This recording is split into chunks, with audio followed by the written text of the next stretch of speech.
आज मैं आप लोगों के साथ में बेहतरीन सी कड़ी की रेसिपी शेयर करूंगी। आजकल गर्मियां बहुत पड़ रही है तो ऐसा लगता है कि दही हम ज़्यादा से ज़्यादा इस्तेमाल करें और चटपटी चीज़ें ना खा करके बहुत ही सादी सादी चीज़ें खाई जाएं। तो हम बनाएंगे आज कड़ी खिचड़ी। तो उसके लिए मैं एकदम बेहतरीन सी आपसे कड़ी की रेसिपी शेयर करूंगी। कड़ी तो मारवाड़ी कड़ी भी बनती है, पंजाबी भी कड़ी बनती है, लेकिन मैं मेरे घर में जिस तरीके से कड़ी बनाती हूँ आपसे बिल्कुल मैं वो रेसिपी शेयर करूंगी और बहुत ही मज़े की बनती है। तो चलिए इस मज़ेदार रेसिपी को बनाना शुरू करते हैं। अस्सलाम वालेकुम, मैं हूँ शबाना, आप देख रहे हैं कुक विद शबाना 784। कड़ी बनाने के लिए यहाँ पे मैंने ले ली हूँ बेसन आधा कप।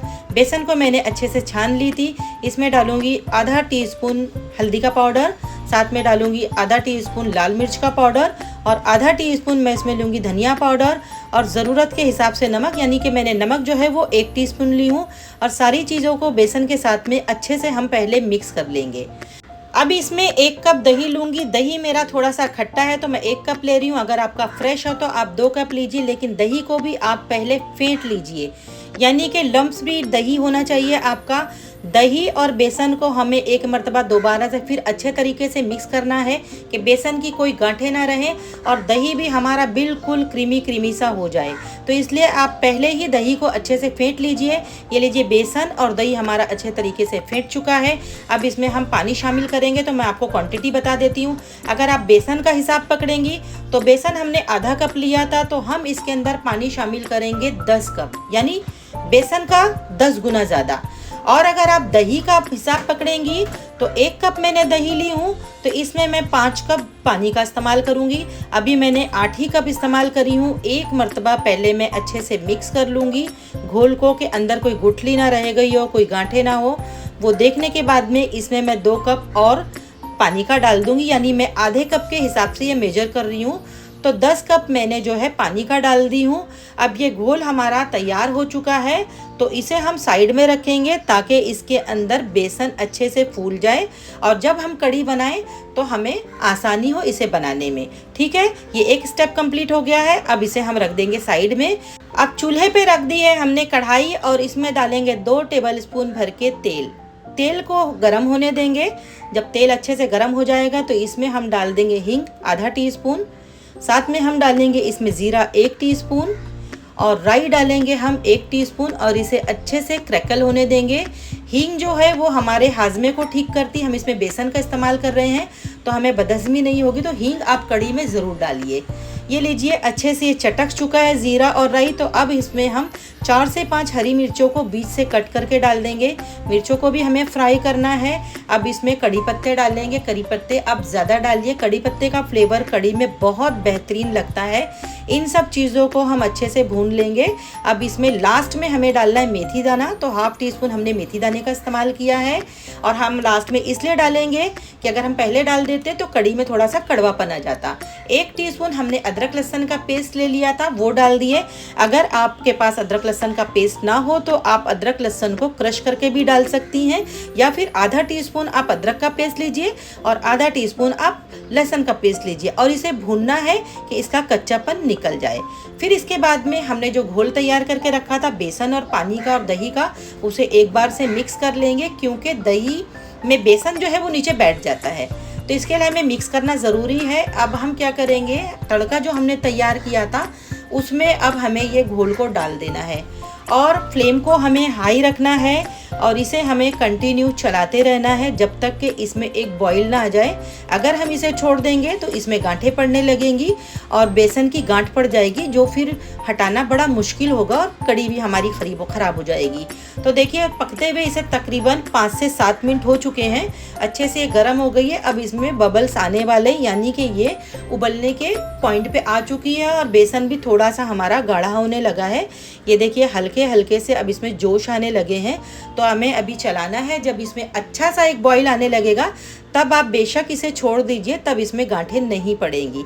तो ठीक है, हम इसके अब एक बॉईल आने का इंतज़ार करते हैं। जब एक बॉईल आ जाएगा तब हम इसे धीमी आंच पे पकने छोड़ेंगे और पकोड़े की भी तैयारी कर लेंगे।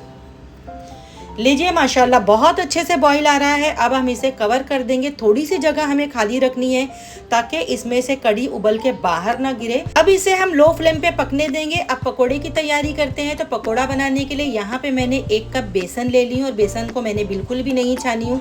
हमें बेसन छानने की ज़रूरत नहीं है। हाफ टी स्पून हम इसमें ले लेंगे हल्दी पाउडर का। 1 टीस्पून हम लेंगे इसमें कुटी हुई लाल मिर्च का। आप अगर यहाँ पे चाहें तो हरी मिर्च का भी इस्तेमाल कर सकती हैं। हाफ टी स्पून मैंने यहाँ पे ले ली हूँ ज़ीरे का पाउडर, और इसमें हम नमक डाल देंगे ज़रूरत के हिसाब से। और फिर अब इसमें हम शामिल करेंगे ये धनिया है 1 टीस्पून, जिसे हमने दरदरा सा कूट लिए थे, इसे भी इसमें शामिल करेंगे। इससे टेस्ट जो है पकौड़ों का बहुत बढ़ जाता है। ये एक बड़ी सी प्याज थी जिसे हमने बारीक बारीक लच्छों में काट लिया है, इसे भी हम इसी में ऐड कर देंगे। और साथ में हम इसके लेंगे हरे धनिए का, तो हरा धनिया हम ढेर सारा डालेंगे ताकि हमारे पकोड़े जो है बड़े टेस्टी बने। अब यहाँ पे हम पहले पानी नहीं डालेंगे, हमें अच्छे से इसे मसलना है कि प्याज का पानी निकले। उसके बाद में हम ज़रूरत के हिसाब से इसमें पानी डालेंगे, इकट्ठा नहीं डालेंगे, और इसे हम मिक्स करते जाएंगे। जितनी पानी की ज़रूरत होगी हम उतनी ही डालेंगे। अब मैंने यहाँ पे लाल मिर्च का कुटी लाल मिर्च डाली। आप यहाँ पे चाहें तो लहसुन, मिर्ची और अदरक को दरदरा सा आप कूट करके उसका भी इस्तेमाल कर सकती हैं। लीजिए, भजिए का बैटर हमारा तैयार हो चुका है। अब एक साइड हम तेल को पकने रख देते हैं। तेल हमारा अच्छे से गर्म हो चुका था। हम इसमें छोटी छोटी सी जो है ना पकौड़ियाँ तोड़ेंगे, और पकौड़े डालने के बाद में फ़ौरन से हमें इसे चम्मच नहीं चलाना है। पकौड़े को हम थोड़ा सा सिकने दे देंगे, यानी कि हमें फ़ौरन से चम्मच नहीं चलाना, वरना क्या होगा कि पकौड़े हमारे टूट जाएंगे। जब ये अच्छे से एक तरफ से सिक जाएंगे तब हमें इसे चलाना है, यानी कि 30-40 सेकंड बाद में आपको इसे चलाना है, और इसे कंटिन्यू चलाते हुए हमें इसका कलर गोल्डन कर देना है, जिससे हमारे ना पकोड़े अंदर तक के पक जाएंगे और कलर भी अच्छा सा आ जाएगा। फ्लेम को हमें हमारी मीडियम रखनी है। पकोड़े अच्छे से पक चुके हैं, इसी पॉइंट पे हम इसे निकाल लेंगे। अगर ये तेल में रहेंगे तो और डार्क हो जाएंगे। ध्यान रखिए कि है ना, जब हम पकोड़े निकालते हैं तेल से तो बाहर आने के बाद में भी उसमें इतनी हीट होती है कि वो और कलर पकड़ लेता है। तो सारे जो है ना हम पकोड़ों को इसी तरह तल लेंगे। दूसरा बैच भी मैं निकाल लूँगी। ये देखिए, हमारे पकोड़े भी अल्हम्दुलिल्लाह डन हो चुके हैं।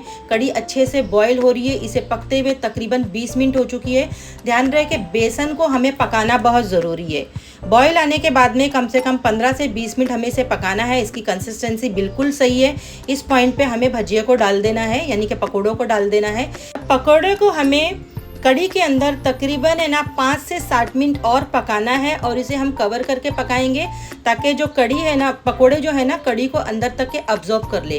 वो इसलिए क्योंकि मैंने इसमें बिल्कुल भी बेकिंग सोडे का इस्तेमाल नहीं करी हूँ, इसलिए मैं 5 से 7 मिनट का टाइम दे रही हूँ कड़ी में पकने के लिए। अगर मैं बेकिंग सोडे का इस्तेमाल करती तो इसे फ़ौरन पकोड़े को मैं कड़ी में डालती और फ्लेम को जो है मैं ऑफ कर देती, ताकि मतलब क्योंकि उसमें तो बेकिंग सोडा था, वो जल्दी से अब्जॉर्ब कर लेता, फूले फूले से रहते। लेकिन हमने बेकिंग सोडे का इस्तेमाल नहीं किया, तो इसे कुछ देर हम इसे इसी तरह पकने देंगे। अब फ्लेम को कर देंगे हम ऑफ, और इसका एक तड़का तैयार करते हैं। तो तड़का तैयार करने के लिए यहाँ पे मैंने 2 टेबलस्पून तेल का इस्तेमाल करी हूँ, और इसे मैं 5 से 6 लहसुन की कलियों को कूट के मैंने डाली हूँ। आप अगर चाहें तो उसे बारीक बारीक कट करके भी डाल सकती हैं। अब इस पॉइंट पे हम डालेंगे 1 टीस्पून ज़ीरा, साथ में डालेंगे 1 टीस्पून राई, और इसे अच्छे से हमें क्रैकल होने देना है। कड़ी में हम 2 बघार लगाते हैं, एक स्टार्ट में और एक बाद वाली जो होती है हमारी फाइनल बघार होती है, जिससे कड़ी का टेस्ट बहुत बढ़ जाता है। लहसुन थोड़ी सी गोल्डन हो गई है। अब इस पॉइंट पे हमें मिर्चें डालनी हैं, क्योंकि अगर हम मिर्ची पहले डालते तो ये फ़ौरन से जल जाती। अब इसमें कड़ी पत्ते को भी शामिल करेंगे। मिर्ची थोड़ी सी सिक जाए, कड़ी पत्ता जो है वो क्रिस्पी हो जाए। ध्यान रहे कि हमें लहसुन को जलाना नहीं है, फ्लेम को हम ऑफ कर देंगे। अब जब हम इसे कड़ी के अंदर डालेंगे उस वक्त हमें क्या करनी है, कश्मीरी लाल मिर्च थोड़ी सी डालेंगे, फ़ौरन मिक्स करेंगे और हम इसे फ़ौरन से कड़ी पे डाल देंगे। अगर हम इसे ज़्यादा देर और कुक होने देते तो कश्मीरी मिर्च हमारी जल जाती। बेहतरीन सी हमारी कड़ी बन करके तैयार है। इसे आप गर्मा गर्म जो है ना खिचड़ी के साथ खाइए, ज़ीरा राइस के साथ खाइए, बहुत ही मज़े की लगती। गर्मी के लिए तो बेहतरीन रेसिपी है। इसे कवर करके 5 मिनट में इसी तरह रहने दूंगी ताकि तड़का जो है अच्छे से कड़ी में अब्जॉर्ब हो गया है। अब हम इसे सर्व करते हैं। ये देखिए, मैंने खिचड़ी भी बनाई हूँ, बघारे चावल भी बनाई हूँ। तो मेरे एक बेटे को ज़ीरे राइस के साथ कड़ी बहुत पसंद आती है, तो ये मैं उसके लिए ज़ीरे राइस के साथ में मैं उसे सर्व करके दे रही हूँ। अब आप यहाँ पकोड़े की सॉफ्टनेस देखिए, बहुत ही सॉफ्ट, बहुत ही जूसी ये पकोड़े बनते हैं। आप एक बार मेरे बताए हुए तरीके से कड़ी को ज़रूर बनाइए। और गर्मियों में तो कड़ी खाना बनता ही है ना। सबको पसंद है, किसे पसंद नहीं है कड़ी, छोटे बड़े सबको पसंद है। आपको अगर मेरी रेसिपी अच्छी लगी होगी तो लाइक करिए, शेयर करिए, सब्सक्राइब करिए। मिलते हैं अगली रेसिपी में। अल्लाह हाफिज़।